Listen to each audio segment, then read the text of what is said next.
morning, grinders. Welcome to the DFS pregame show here on RotoGrinders. No, it's actually the RotoGrinders Today. I'm so used to Will, the old show. That's the second time. Like, it's not the DFS pregame show anymore. It is RotoGrinders Today, where we talk about the things that you may be thinking about today in DFS, props, and pick'em. I'm Jordan Cooper, aka BlenderHD, BlenderHD. If you want to follow me on Twitter. Joined by Will Priester, Chief Justice, early in the morning. Today's Tuesday. It's kind of a slow day because NFL. Once NFL comes back, people love thinking about NFL, and we'll be talking about NFL throughout the course of the week. But today, our focus is on MLB. I'll show a little soccer a little bit later. We got Champions League starting back up. Don't get me excited about Champions League, Blender. You see, people don't. I'm going to be quiet. You continue. Well, okay, you'll surprise me maybe a little bit later with the soccer stuff. But if you're not doing anything this afternoon, it's not that slow of a day because 3 p.m. they got the $20K to first on DraftKings for Champions League. We got obviously on Prize Picks we got Taco Tuesday.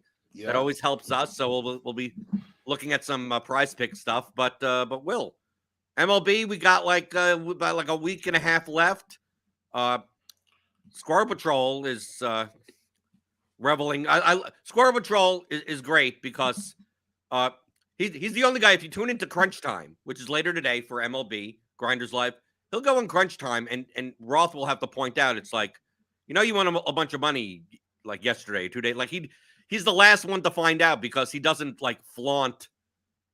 He doesn't flaunt like when he wins. Yeah, but I think when you win with the backup running back.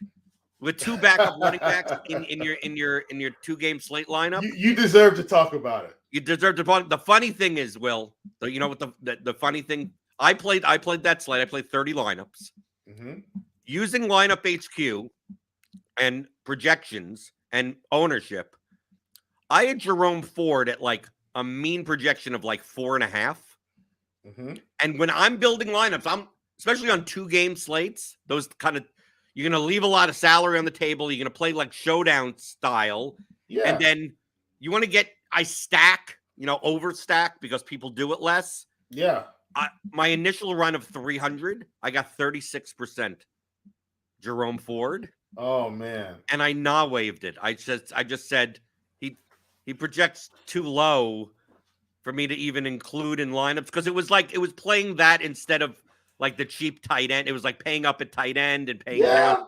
Only because Jerome Ford on the 2-game slate, I projected for like 2% ownership. So once you get rid of all these lineups, it's like, oh, here are all your contrarian lineups. And they have Jerome Ford in it.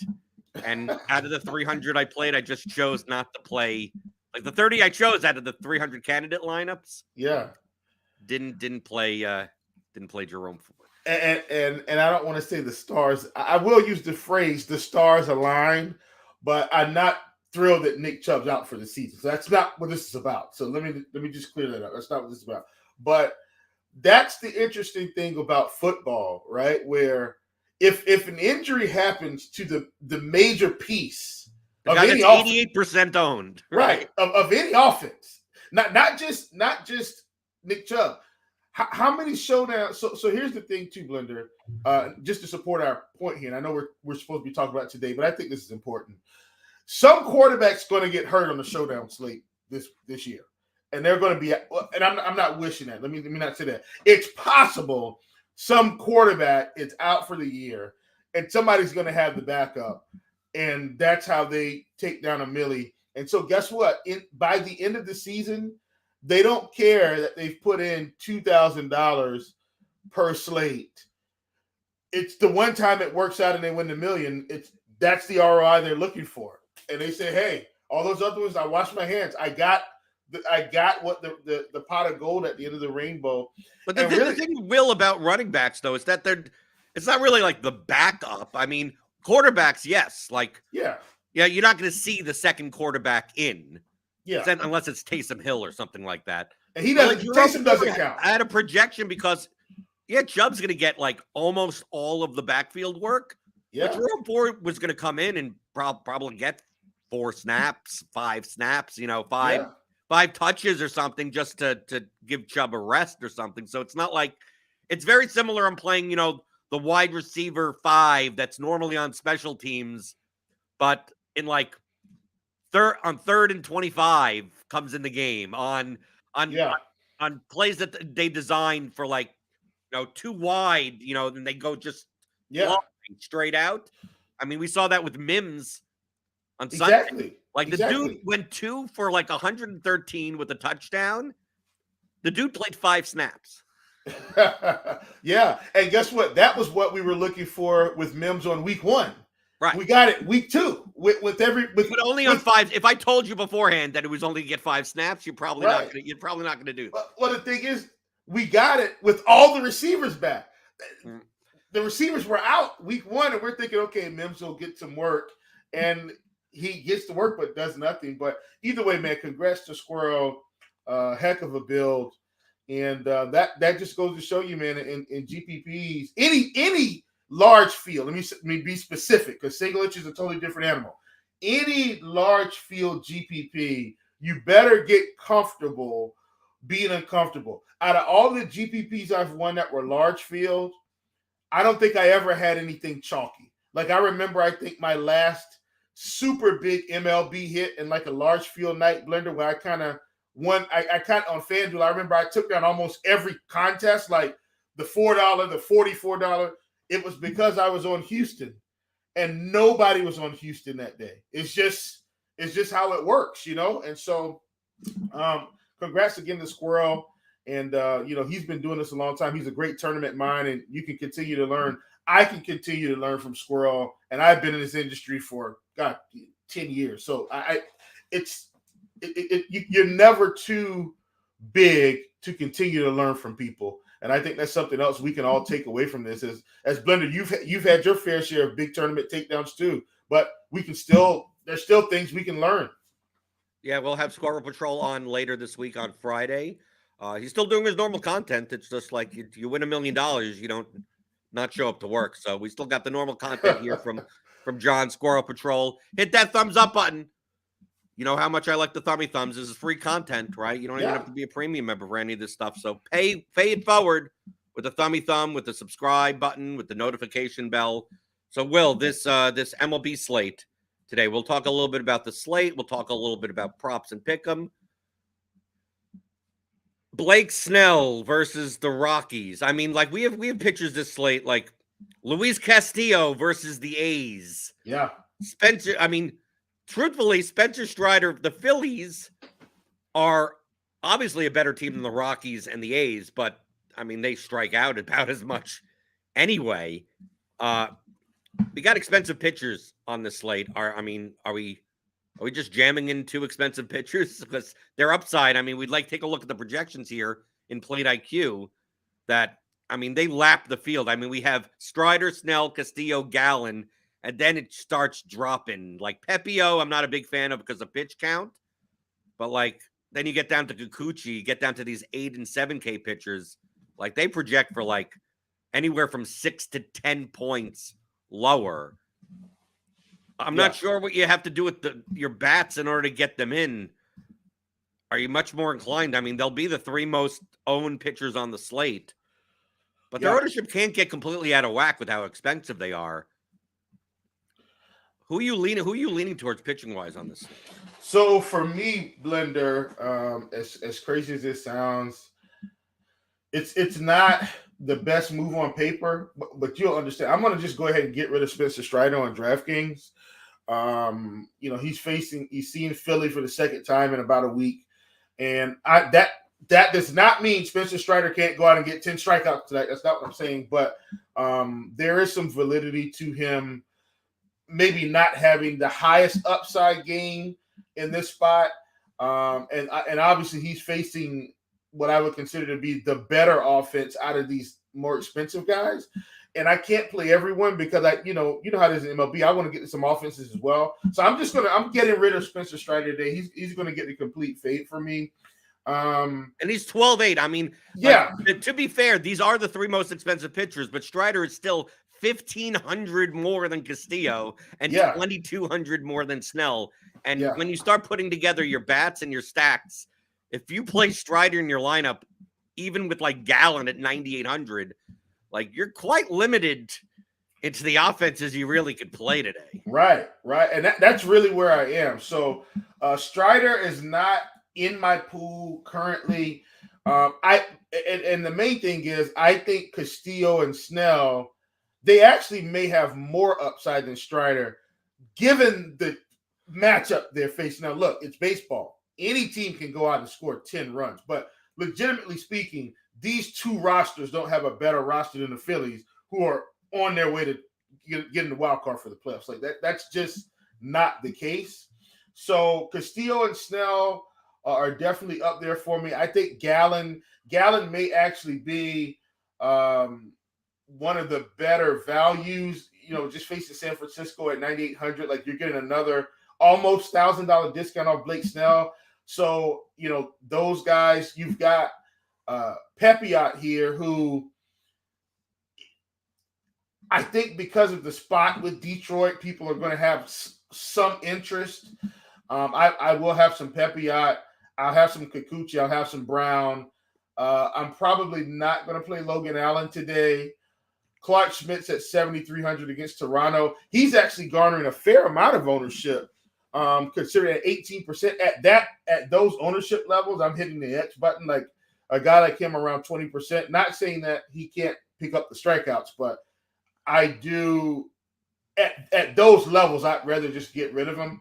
And then we've got Paul Blackburn down here at 6,700 facing Seattle at 13.3%. And I think what you're hoping for with him is that he just doesn't get destroyed. He's not going to have 8 strikeouts in this game, but you're hoping he gets 4 to 5 and maybe gives up a run and doesn't get shelled and makes it through 6 innings. So as it stands, I don't mind giving people my pool. My pool right now is Castillo, Snell, Gallen, Pepiot, Kikuchi, Hunter Brown, Paul Blackburn, and maybe somebody gets added later or X'd out later. I'm still slightly in the preliminary stages of cutting my pool down, but that's where I am currently on DraftKings. Because it's a 2-pitcher site. On FanDuel, I'll trim it a little bit more. The only concern I have with Pepiot is that from a ceiling perspective, like this is not a guy that's going to pitch 100 pitches. No, not at all. Now, obviously, against Detroit, he could be efficient, get 5 innings, get there, have 7 strikeouts. Yeah, absolutely. But he's 9,100, right? Yeah. So, like my concern for GPP is I'd rather take a pitcher that has 100+ type of pitch count upside. I mean, it's very similar like Brian Wu yesterday. Like, I don't care. Like, yeah, the matchup's great. It's just that if he's pitching well, this guy still comes out at 90 pitches. It's not like he pitches well and then he could pitch 105. Like these are pitchers that the coaching staff have purposely put on pitch counts that they're going to only go a certain length no matter how well they're doing. And then on the bottom end, I'm surprised Javier Assad against the Pirates. That seems like a pretty decent matchup. I mean, if you have to punt at pitcher, 5,900 seems pretty good for a pitcher against the Pirates. I know, very similar to Pepiot. They're not going to let him pitch 100 pitches, but he's only 5,900. And if he's only going to, I mean, we show his ownership at 3%. I think that may go a little bit higher, but I still think he'll be single-digit owned. And if you want to stack some of the more expensive offenses and still play a Snell or even a Strider, no love. That's what they say. No love for Javier Assad. What's wrong with that? Excuse me. I don't mind Assad. He's not getting much ownership, but I don't like Assad. Like only because the best case scenario, you're probably looking at like 12. Yeah, 12 it's points, like, man, points. Is that enough? Yeah, that's kind of where I am. And I mean, look, Blackburn's in kind of the same camp, but I do feel like if Blackburn's pitching well, like we've seen Blackburn go over 100 pitches this season, and that's really where I am. Okay, I mean that makes sense from a ceiling perspective. Yeah. Before we talk about bats, Daniel Hutchings has a question in the YouTube chat. You could also send them in to the mailbag. Questions at theoryofdfs.com. That goes directly to me. I try to have a mailbag segment to answer a question on every show. So if you're not here live, and I would say more than 75, 80% of our viewers and listeners like don't watch live. So you're listening to this an hour from now or in the future in this afternoon on the podcast feed. We want you to get involved as well, even though you're not here to hit the thumb button, of course. Yeah. But send in your questions at theoryofdfs.com. General DFS strategy questions. I always include them as part of the show. I have a bunch we'll be answering later this week. But he asks, do you find yourself making much in the way of adjustments towards the end of the MLB season? Or do you not worry too much about teams doing weird things? You know, that basically, when you look at projections, they're going to assume, like, you know, rational behavior that, like, the game in July is the same as the game on September 19th. So, Will, do you adjust certain things or consider, especially what we talk about with pitching? Like, to me, Will, the number one thing that I would consider a little bit more that may be outside of the projection is that I have to assume, and I do this even for props, I have to assume that the teams that are not in playoff contention are much more likely to let their starting pitcher pitch his full complement of pitches, no matter how well he's like. Patrick Corbin could be giving up 8 runs. They're going to let him pitch 90 or so pitches because the Nationals, what are they doing? They're not going to play. There's no hard, if they lose 8-1 versus what, it doesn't matter to them. Yeah. And the ones that are in tight playoff races are much more likely to maybe pull their starting pitcher. You know, it's a 5-4 game, gets into trouble. He's at his 92nd pitch. They want to win. They want to win, right? Yeah. So like, okay, well, we're gonna get this guy out of here. So to me, that's the only adjustment I would even think of. But I don't know if you think of other things.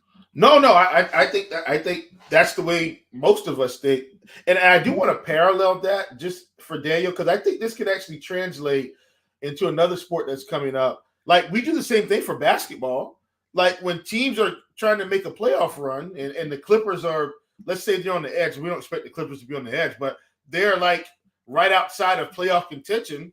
Paul George is going to play most of the game now. Kawhi Leonard's going to play most. So the ability to play those guys versus, let's say, the Milwaukee Bucks have the number 1 seed locked up and it's 5 games left. Giannis isn't playing the whole game. So that you just might as well not even play him. Chris Middleton's not playing. And I think that's the same thing here, just more in reverse, right? Like, more in reverse, where right, they're not resting their guys. They need to make the wild card. They need to make the division. Yeah. Right. But in NBA, you know, the teams that need to get in there need to play their guys more because because they got to make it. So I'm with you. I think that's it. And then the other thing too, or I guess I would say one more thing in terms of an adjustment. I think the big adjustment is you need to look for lineups late now. Like for the teams that aren't going to make it, like Patrick Corbin's going to pitch, but some of these bats, they may have 3 or 4 call-ups that day, as example. And so while we've projected that these guys may start, you know, they might say, hey, CJ, you know, we're going to sit you this game. We're going to bring a couple of our younger guys up. And CJ's a younger bat too, but maybe that's a bad example. But the call-ups do start to flow in for these teams that aren't going to make it. And so it could be a lineup adjustment late that changes maybe how you view the matchup. Right. The projection will change based on, the normal 3 starters that, you know, that typically are good hitters, they're not in the lineup today. And then next thing you know, or it could be the vice versa. It could be like we're projecting them to run out a garbage lineup, and then it's like, oh no, they're going to start their real. The Mets are actually going to start their real people today. Right. Same concept. Absolutely. Right. And it can go up and down. Sometimes the Mets lineup actually is pretty decent, and sometimes it's awful. Like you don't know which day it's going to be. Yeah, we're projecting it slightly decent today so far, but which that's an anomaly because they're not on the main slate, thank God. But right now we're projecting it slightly decent. But you know, they could very well just say, "Hey, Lindor, take a day." You know, Pete, take a day, and then some random guys are up there. Okay, offenses on the slate with you not paying up for Strider, most likely. What offenses are you able to fit in? I mean, because what are the Braves priced at? Can anyone ever play the Braves anymore? I mean, like, can you ever stack the Braves? What were they up to? What are the prices? Are they? Do you have to play 2 Assads in order to play them? 60. Okay, they're coming down a little bit, right? But Acuna's 6,900, Albies 59. I mean, like you. I mean, no matter you. I mean, there's no way that you could stack the Braves and play anything other than like Blackburn, Assad in order to do that. Well, so let me say this, Blender. I've probably stacked the Braves more without the big bats this season than with the big bats. I've played the bottom of the order a whole lot. Like I was playing the bottom of the order and mid-bottom when Marcell Ozuna went on that massive streak where he was hitting home runs, and Rosario. Like, that's really how I've played the Braves most of the season. I've played them mostly Marcell Ozuna down because while the top of this order has been good, the bottom of the order has really turned out a fair amount of fantasy points in a lot of these high-scoring games. So Ozuna, Rosario, Michael Harris, he's back at the bottom now. And look, even he's 4,600. Don't get me wrong. That's not cheap. But I'm saying if you're interested in playing the Braves, these are equally good hitters at the bottom. Clearly, I'm not saying they're as good as Ronald Acuna or Albies or Olsen or Riley, but for the prices you're still getting the same stack exposure for a lot less money, and I can afford to play a Castillo or a Snell with a Gallon and still get them in. And that's really the point I'm trying to make here. So looking at the team totals, implied team totals on this slate, you got the Braves at over 5. Yeah. You got White Sox and Nationals. I mean, that's 4.75 on each side. I mean, the Cubs at 5 against Falter. Yeah. I mean, but the Cubs are expensive also. Mm-hmm. We got the Guardians have a 5.29 implied run total. The problem with the Guardians is that, like, you better stack them because, like, they'll score all their runs without ever hitting a home run. Yeah. Singles and doubles. Single and double you to death. Maybe a couple steals in between there. But, yeah, the home run ball isn't going to be prevalent. The Dodgers are over 5, but they're expensive. It's like any team that's like over 5 runs outside of the Guardians. Like, do you think the Guardians are simply going to be like kind of like projection based chalk because of just the price? I mean, because you could easily fit in, Calhoun at first, Jimenez at 3,700, Arias at shortstop. I mean, like, especially if you're going to jam in. I mean, I'm assuming, like, I'm just going to go out on a limb. I'm going to go to Lineup HQ and I'm going to put in, like, what our current projections as of early in the morning projections. Yeah. I'm going to assume to see a bunch of guard. Yeah, exactly. Look, Cleveland and Milwaukee. Like, our literal optimal at 125.87, 49,600 in salary is Snell and Snyder and a 5-man Guardian stack with 3 Brewers, right? Because they're cheap also. Canha, Perkins, Monasterio. I mean, look at this lineup. In order to play Snell and Strider together, like, you only could play one guy. Like, there's only one guy in this lineup that's over 4K. Like, you need to find like all 3K, 2K type of guys. Yeah. I'd be more inclined if people are going to go to Cleveland and Milwaukee because they're playing 2 stud pitchers. Mm-hmm. Like, if I go down to like an Assad or a Blackburn or something like that, and go to instead and don't play Strider, like, you could get a lot of stacks that are going to be under-owned just simply due to price. Yeah, that's kind of where I'm landing. So just so you know, my favorite stack of the day is actually Houston, and of course they're expensive. I mean, Altuve 6,300, Bregman's 56, Alvarez 62, Tucker 58, and then the bottom, you got some guys in this 4K range, but one of my favorites is Houston, and so I'm going to have to get very creative in how I try to put this lineup in or put these lineups in. And obviously I'll be in lineup HQ. I'll make some adjustments, but all in all, this is one of my favorite teams, and they're equally as expensive as the Braves, equally. but they're not getting any ownership either. Like, I mean, well, a lot of these teams are going to get ownership. I mean, take a look at the Rangers. Yeah. With Semien and Seager being 6K plus, I mean, a lot of these teams are going to be like this. I mean, even though like the Padres, Tatis, Soto, Machado, they're expensive. Any stack that could, if you're playing 2 5K plus hitters in your stacks, you're probably playing a fairly contrarian lineup because I think people's inclination to jam in 2 high price pitchers, right? And you're forced. Like typically, I love that in MLB DFS when people aren't doing it.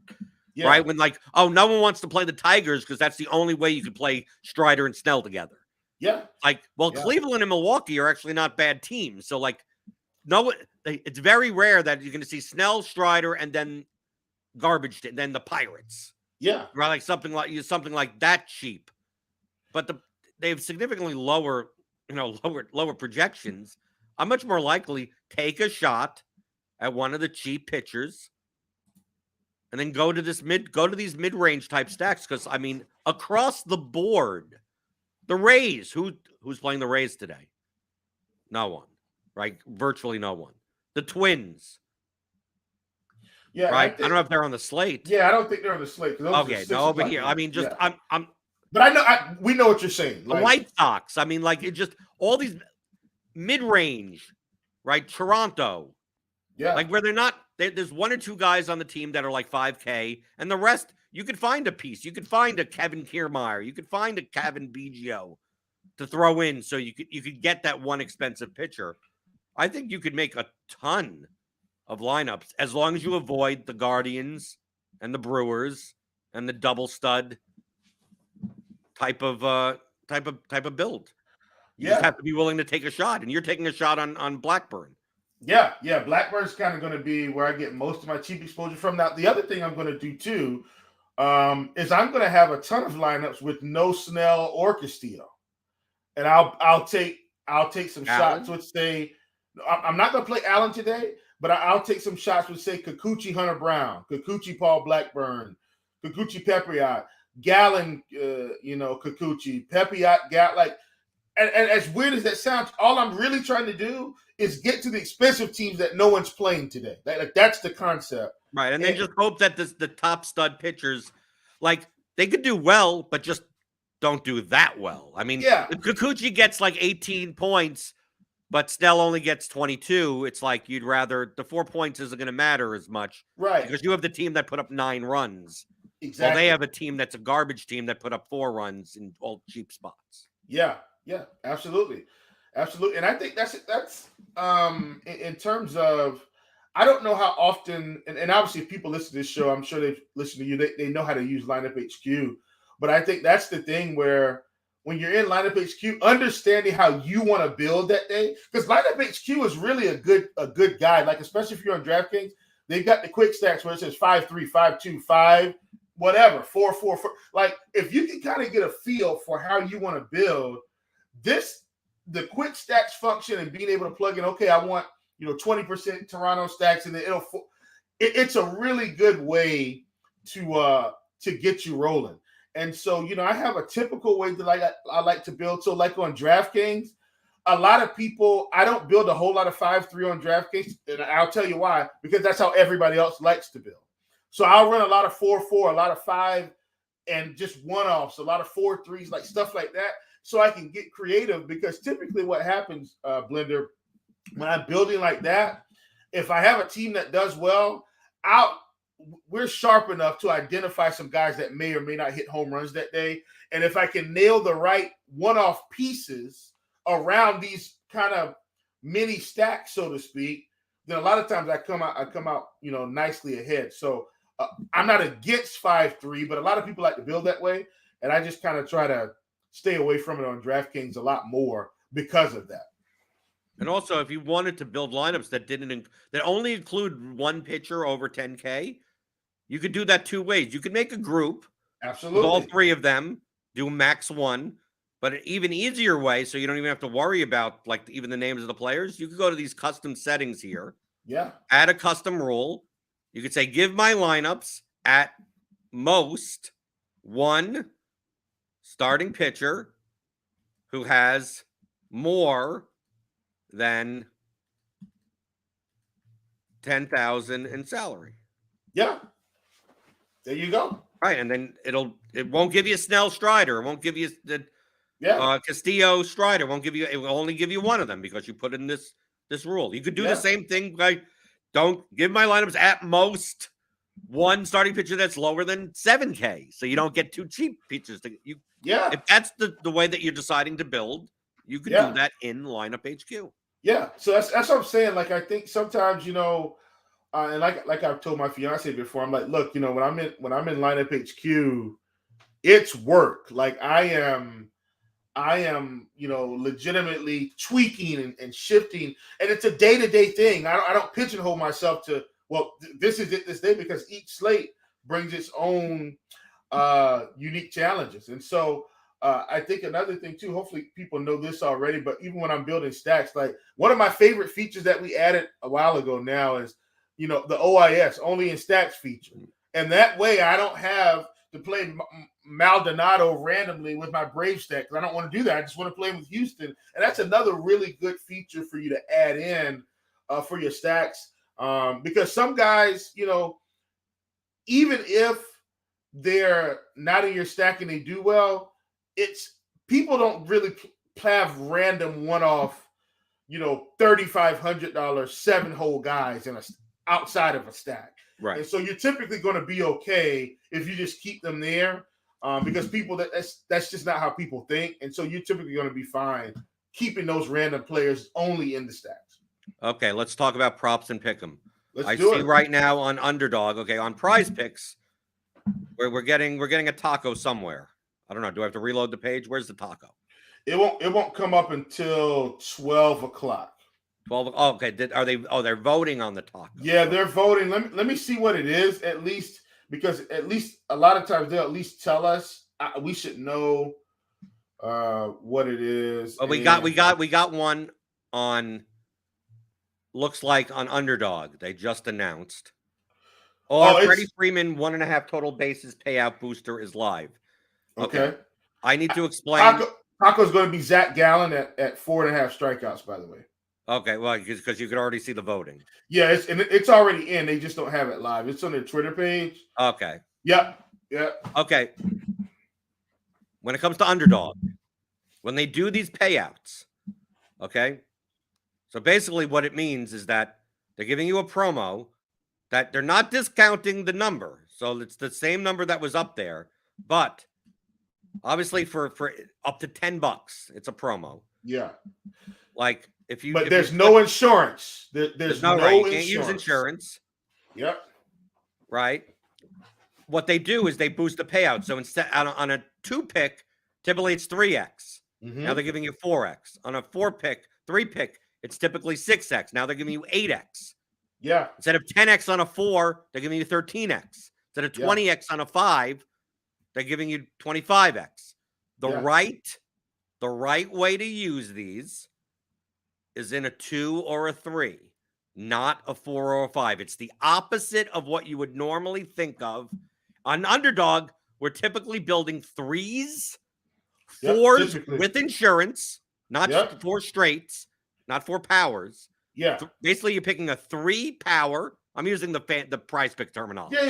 Yeah. Right. 3 power, 4 flex, 5 power, or 5 flex. Like all of those are similar enough. A little bit differences, but when you boost the 4 power into 10 to 13 or the 20 into 25, that isn't as big of a boost as boosting the 3x to a 4x or the 6x to an 8x. So if you're going to 3 is where you want to be. Like that. Right. That's I mostly play 3s and 5s on Underdog. That's right. That's mostly how I play, and I mostly play. I'm more of an insurance guy anyway. So you do 5 with insurance. Yep. Right. 3 3 with insurance. 3 no insurance. Right. 5 with that's mostly how I play. The thing is, Will, that from a mathematical point of view, you give up about this much EV. If you do 4 with insurance, that is very marginally less than doing the round robin of all the threes of those fours. Right. So to me, if I find 4 that I like that are good, I typically want to play all the threes of it. Yeah. Mathematically, if you do 4 with insurance, you give up like a very small amount, but it saves you all the time. Like, dude, when I used to do it so that like I would have 8 or 9 props or projections or whatever, and then do all the combinations of 3. You know how long that takes? This, and keep track of all of that.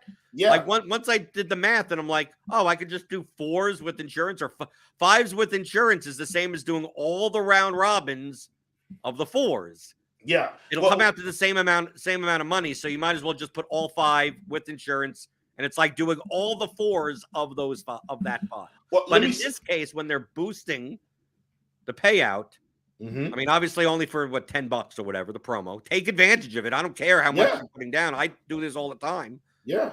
Like, you should be doing 2s or 3s. Ideally, 2s would be lower variance. So if you're going to take the Freddie Freeman over, which I'm assuming that's, if I look at the projection of 2.21, I mean, the fact that they're boosting it gives you the EV already. So truthfully, if you wanted to even do lower, it wouldn't. As long as you find one other projection that is plus EV, like the whole thing should be plus. That's the kind of the whole point of the promo. So on Underdog, do you got anything on Underdog? We're gonna do 10. We're gonna do $10 right now, right? Live on the show. I'm gonna put $10 down. Yeah, I'm probably a little bit higher on Taj Bradley today than most people. It's mainly just because this Angels lineup, they've been trotting out just some of the worst lineups in baseball. And so at six strikeouts, I am on the over. But and let's talk about this too, Blender, because for everybody that was on the under, they took it at 6.5 this morning, which is exactly what they should have done. That's exactly what I knew based on the Vegas trends, it was going to bump down to 6. So I just waited.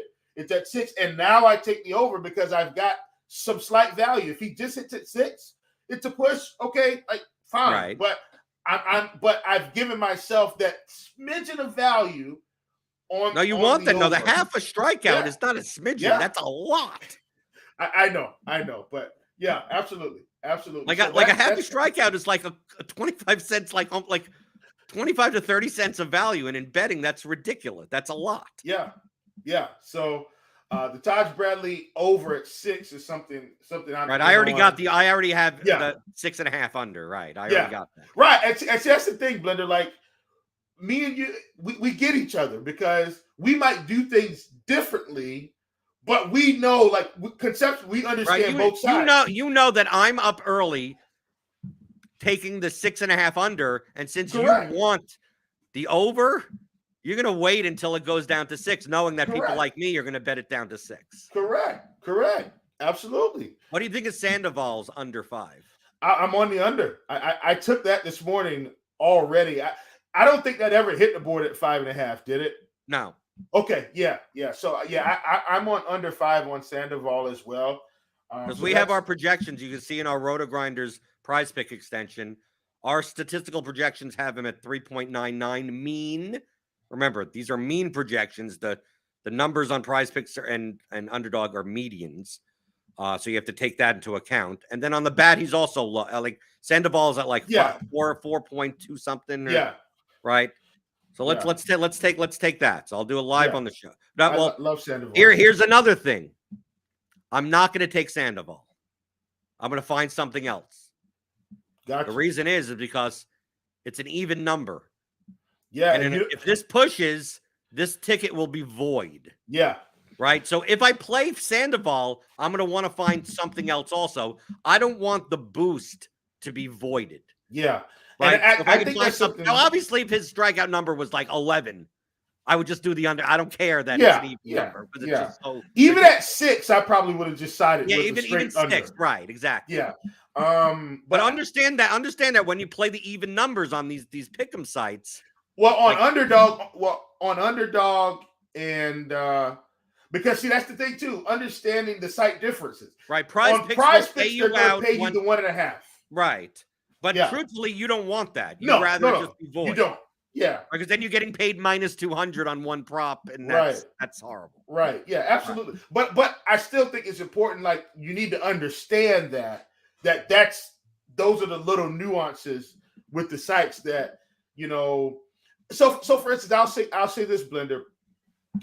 I probably take a little bit more risk on, or I'm willing to accept a little bit more risk on underdog with the push if I'm taking like threes, because I understand like they're just going to avoid it out of the drop down, like whatever. So when I have that, and I'm just giving kind of people the scenario, let's say we've looked at projections, I've kind of looked at everything I look at, and everything I want to play is a push, like everything has push potential.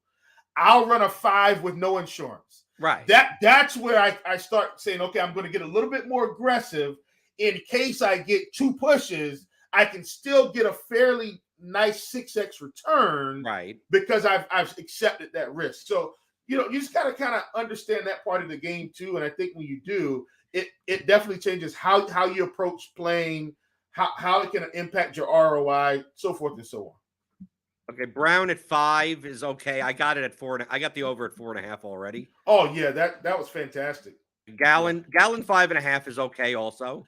So what I would do, it is, but I'm just going to play Gallon on Prize Picks today because they're going to give me the taco at 4.5. Right. And that'll be my Gallon exposure today. So that's how I'm going to. Yeah, but of course you can only play the taco up to $25. Right. I get it. Yeah. The main thing. Or we got Clark Schmidt under 5.5. I am on the under at 5.5. Yeah. Let's do that. Since it's not an even number, I'll use it right now. I'll use the Freddie Freeman. We're doing the over on the total basis, right? Yeah, absolutely. Okay. Absolutely. There you go. 2 correct pays $40. I'll put it. I mean, this is literally my account. Yeah. This is exactly what I would do. Now, could I also do a Gallon and do a 3-pick? Yes. That's fine also. It's the same. 4x for 2 and 8x for 2, both come out to the same EV. So, I mean, it could be a 3-pick, but I mean, do you want high variance or low variance, right? I mean, right. And I think that's important to understand too. Like, you need to understand how you want to play. And look, here's the thing. Is there a right way to play and a wrong way to play? Yes. Like that's true. But you need to decide like what type of player you want to be. And so over time, I've decided that, even based on the payout structures, on underdog, I do 3s and 5s. Mm-hmm. On Prize Picks, I only do 5s and 6s mostly. That's it. Like that's mostly what I do. Those are the highest EV ones in general. Yes. That's the difference though between like what I said, by doing the 3s or doing the 4 with insurance, is like you're giving up like 0.25%, but your swings are going to be lower. Yeah. So that's why I said, like, if you're on a small bankroll, like let's say you have this Freddie Freeman promo, and you're like, do I play the Clark Schmidt lower or the Gallon over? Or do I play them both in a 3-pick? Well, I mean, if your bankroll was like $500, like I'd do the 2-pick. Yeah. Because it's lower variance, because $10 out of $500 or whatever is a larger percentage.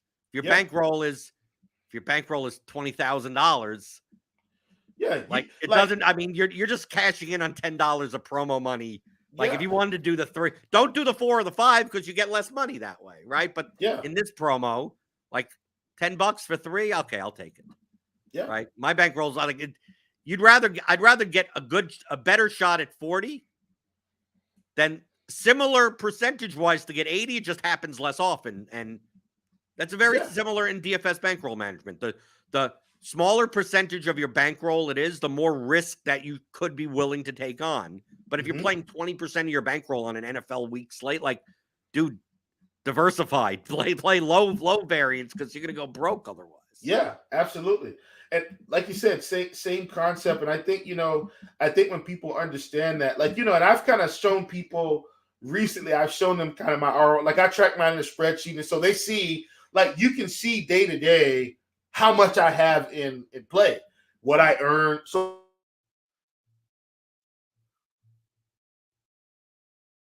I think Will is frozen. I believe it's either Will's frozen or I'm frozen. Someone tell me. Steve, is Will frozen or am I frozen? Will is okay. Because sometimes you don't know. Sometimes maybe I'm the only, I can see myself in the camera and everyone else is wandering around. Okay, so Will is frozen in place. With someone he stared at Medusa. Whatever. Okay.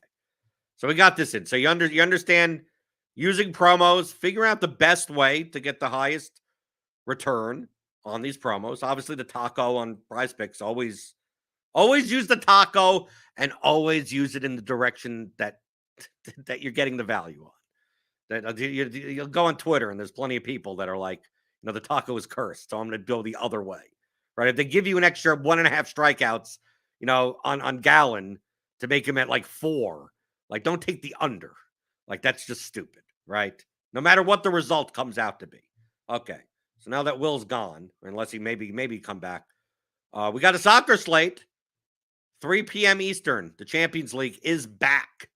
That's great. Tuesdays and Wednesdays, like every other Tuesdays and Wednesdays, at 3 o'clock Eastern. You could play soccer DFS on DraftKings. FanDuel does have some contests, but different scoring system, a little bit lower prize pools. But we do have projections here at RotoGrinders. If you're a premium member, right, combo premium, you get the soccer projections.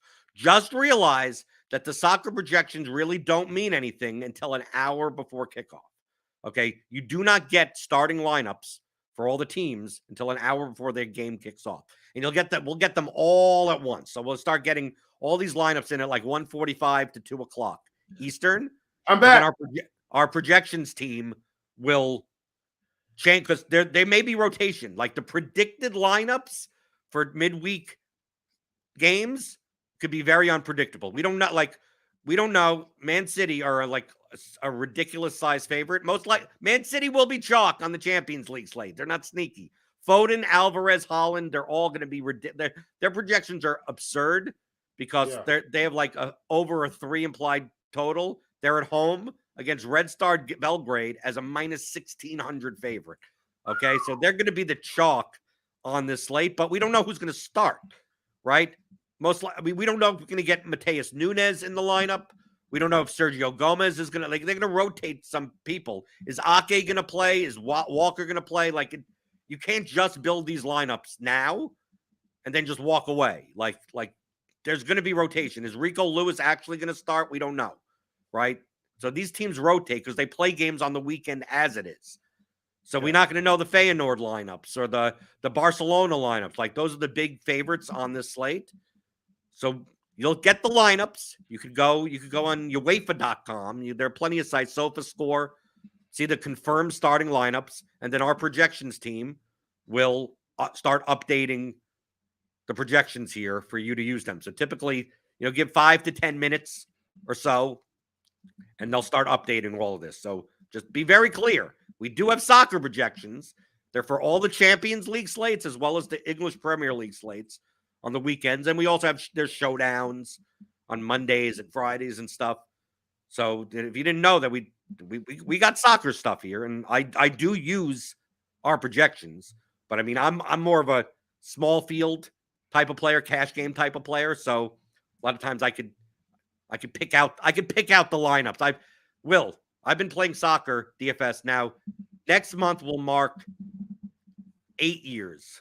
Man, that's incredible. And I've seen you take down GPPs and all the other stuff too. So that's amazing. That's what my starting ground. My starting ground was in soccer. Listen, that's how I feel about KBO. Like I actually hate that the KBO contests are like not worth my time anymore. Like I just get my exposure on Prize Picks and Underdog now. But truth be told, I would love it if the KBO contest were really worth it. You gotta wait for another pandemic, Will. Well, I'll never. No problem. We can just not have it ever again. But that's when KBO was kicking, right? When weren't many sports going on. It's like, okay, what am I going to do at 4 a.m. for the Korean baseball league? But man, it's crazy. So what happened, Blender, is, and I know we got to go, but I ended up getting into it so much, I retained all of the knowledge, everything I knew about the players, everything I knew about the teams. It translated over into today, and so it's really helped me a lot. Prize Picks offers the strikeouts and the pitching outs and, hitter props and stuff like that. And, I'm mostly a pitcher props player. And there's some guys in the prop shop that are really good with hitters. That's not my jam. I'm much better with pitching. I stick with pitching, and that's my bread and butter. And same thing for KBO. So, I enjoyed this show today, man, for sure. Right. So on Champions League, if you're playing chalk, you're playing Man City or Barcelona, pretty much, or maybe some Feyenoord or something like that. So you could go into our soccer Discord. We have a soccer channel in there. Alex Hooper is in there. Tuttle's in there. We got people in there that can answer your soccer questions. So join RotoGrinders Combo Premium. I got my own channel, Blender's Game Theory, in there as well. Click on that link in the description. Get $10 off your first month. Will, you got a Prize Picks video coming out today, right, for MLB? Yeah, it's Taco Tuesday, so it's going to be dropping probably within the next 30 minutes. So you could get to whatever the taco is, plus your quick picks, right? Yeah. Yep. That gets posted on Twitter, on TikTok, on YouTube Shorts. Yeah. And it'll be everywhere. And we've actually done really well with those this season. I didn't track, and I should have. I was tracking the results of the Take Your Pick'em show. I should have been tracking this one, but all in all, we've done really well. If it's very seldom I get both wrong, and it's actually been more.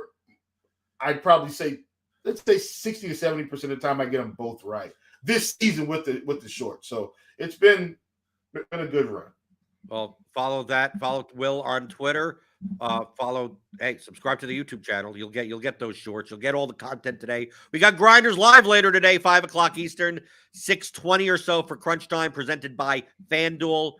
We got the football stuff obviously coming up later this week. We got showdown stuff. We got soccer stuff. We got MMA. We got college football. We got all the stuff here for you on RotoGrinders Premium. So join us in the Discord, rotogrinders.com/Discord. Submit your questions to the mailbag.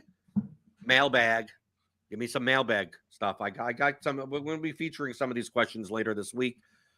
Questions at theoryofdfs.com. And tomorrow, Noto's going to be here tomorrow. We'll be taking a first look at the NFL Week 3 slate with possibly, a bunch of cheap running backs that because of the pricing came out differently. We'll take a look. We'll talk about it all because that's what we do here. Monday through Friday, 11:00 Eastern on RotoGrinders Today.